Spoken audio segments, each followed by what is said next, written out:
ঢাকা। বাংলাদেশ ভারত সীমান্তে হত্যা ও চোরাচালান বন্ধ করতে রাজনৈতিক সদিচ্ছাই হতে পারে একমাত্র সমাধান। বিজিবির উপর রাজনৈতিক হস্তক্ষেপের কারণে সীমান্ত সমস্যা বাড়ছে বলে মন্তব্য করেছেন সামরিক বিশ্লেষকরা। রাজধানীতে সীমান্ত নিরাপত্তা নিয়ে এক সেমিনারে বিশেষজ্ঞরা বলেন, হত্যা চোরাচালান বন্ধ করা এবং টেকসই উন্নয়ন নিশ্চিত করতে সীমান্তবর্তী অঞ্চলে কর্মসংস্থান, শিক্ষা ও অবকাঠামো উন্নয়নে মহাপরিকল্পনা প্রয়োজন। মাহবুবুল আলমের রিপোর্ট। বঙ্গোপসাগর ছাড়া সব দিকই ভারত বেষ্টিত বাংলাদেশ। বিশ্বের জটিলতম সীমান্ত ব্যবস্থাপনার নজির বাংলাদেশ ভারত সীমান্ত।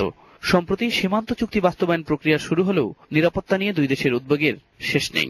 সীমান্ত হত্যা, চোরাচালান, অবৈধ অভিবাসন, অভিন্ন পানি বন্টনের মতো ইস্যুর সমাধান হচ্ছে না দীর্ঘদিন। এই অবস্থায় বাংলাদেশ ভারত সীমান্ত সমস্যা সম্ভাবনা নিয়ে আয়োজিত সেমিনারে বলা হয়, সীমান্ত অভিবাসনের দিক থেকে বাংলাদেশ ভারত সীমান্ত বিশ্বে তৃতীয়, যেখানে বছরে আসা যাওয়া করে 32 লাখ মানুষ। সীমান্ত হত্যার পাশাপাশি ভারত বাংলাদেশ সীমান্ত নিরাপত্তার অন্যতম সমস্যা হচ্ছে অবৈধ অনুপ্রবেশ। বাংলাদেশ সরকারের হিসেবে 5 লাখ ভারতীয় বাংলাদেশে কাজ করে, আর ভারত সরকারের হিসেবে প্রায় 2 কোটি বাংলাদেশি ভারতে অবৈধভাবে বসবাস করছে। আর এই অনিরাপদ ও অবৈধ অভিবাসন দুই দেশের নিরাপত্তার উদ্বেগের কারণ। তবে এসব হিসেব নিয়ে দ্বিমত আছে বিশ্লেষকদের।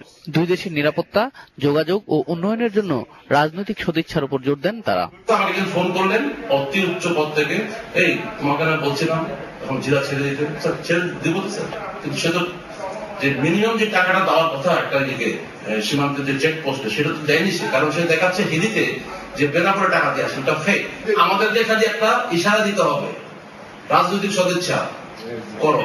আপনার বর্ডার লোকে একটা ট্রিটমেন্টের জন্য ওষুধ কিনতে হলে ইন্ডিয়াতে যেতে হয়, বিকজ আপনি ওখানে ডাক্তার রাখতে পারছেন না। কে বলবে এটা political party who are running this country, they should look into it. তাই তো দেখবে এগুলি তো সিকিউরিটি। আপনি ইন্ডিয়াকে তো মারামারি করতে যাচ্ছেন না। দক্ষিণ এশিয়ার দেশগুলোর সুষম উন্নয়নে নিজ নিজ দেশের স্বার্থ আগে বিবেচনায় এনে একটি সমন্বিত নিরাপত্তা ব্যবস্থা গড়ে তোলার উপর গুরুত্ব দেন আলোচকরা। মাহবুবুল আলম, এটিএন বাংলা, ঢাকা। 15 আগস্ট জাতীয় শোক দিবসকে কেন্দ্র করে ধানমন্ডি 32 নম্বর সহ নগর জুড়ে থাকবে নিচ্ছিদ্র নিরাপত্তা। এই তথ্য জানিয়েছেন ডিএমপি কমিশনার আসাদুজ্জামান মিয়া। এই দিনটিকে ঘিরে কোনো ঝুঁকি